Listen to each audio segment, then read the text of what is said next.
For the knee bag replacement, this is a 2013 Tundra. You can see this one's been blown. A little front end damage there.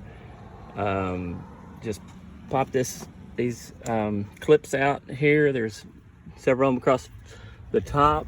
They pop out pretty easy, and then there's a bolt under here, 10 millimeter. Take that one out. Then you got to remove these back here. I don't know if you can see my finger here.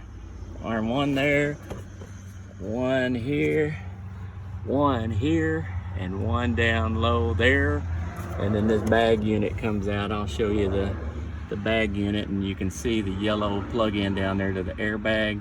That's got to be disconnected and then reconnected to the new one. Hopefully pretty simple job. Just got the steering wheel bag out too. I've got a whole new steering wheel replacement for this one. It's got the sound controls, so if you're buying a new wheel bag, make sure either you got to get the bag for the one without it or the entire thing. If you've got sound controls, you got to pay attention to that. They're different. All right, left a couple little things out. There is one additional bolt right up here. Just one like this, another 10 millimeter, just like the other one that held it in.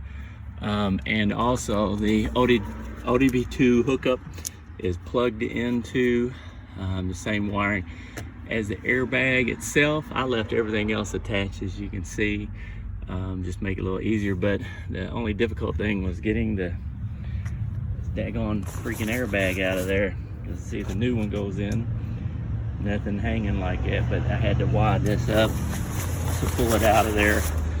Might make it a little easier for you, but there's the new one that's going in. Old one that came out, 10 millimeter, almost everything. Not too bad of a job, but you know, a little tricky. This bolt here was hard to get to. I had to pull this back to get that 10 millimeter out, but that's what everything looks like back there. Hopefully this helps somebody. All right, one more piece of advice before I finish. I guess because of the explosion, see how this thing's a little deformed, it doesn't fit perfectly, so might try a heat gun or something to get this dash piece back in place real good to match up like it should have factory. I'm guessing, like I say, the explosion of that airbag didn't help this piece any, and so now you got a little bit of gap.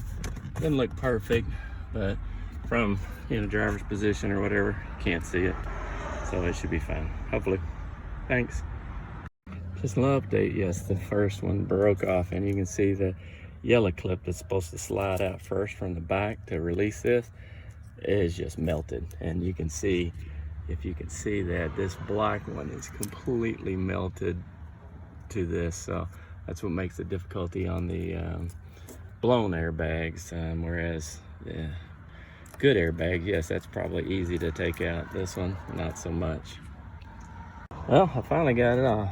Like I say, completely melted. I don't think this is how these things are designed to occur, because if they did, then everybody that need an airbag replacement is going to have to also have a wiring upgrade, because here's the black one, and you can see that it just completely broke off. This one's not much better, but you know, came out a little bit better.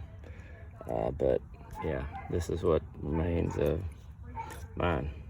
So this wiring setup is completely not usable. I guess you could just replace, like I say, the clock spring and get new wires and a new airbag, but I just got the whole steering wheel so that I don't even have to fool with that. But you know, that'd be easier for most guys. But like I say, I got the steering wheel and the airbag for 125 bucks. Not bad. So that is that. What a mess.